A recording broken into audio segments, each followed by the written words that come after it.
This is a letter to God about my neighbour, and I thought this would resound quite well with 3 people in this room, certainly. God, you ask that we love our neighbour. You also tell us to love our enemy.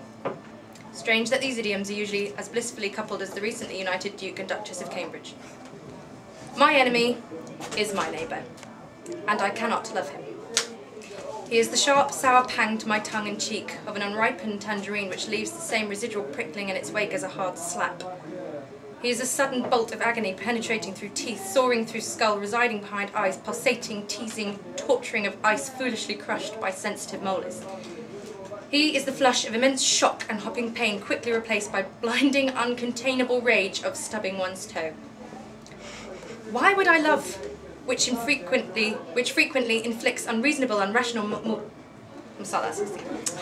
Why would I love that which frequently inflicts unreasonable, unrational malice, spite, deliberately provoking malcontent? Why should I love boorish, contemptible, juvenile attempts to drive me from my house and home? Reason? There is no reason here. There is no logic to this man. Compromise? Are you listening? How can anyone without sense, notwithstanding apparent sensitivity for his own self or well-being, negotiate? We were vilified before we first crossed the threshold.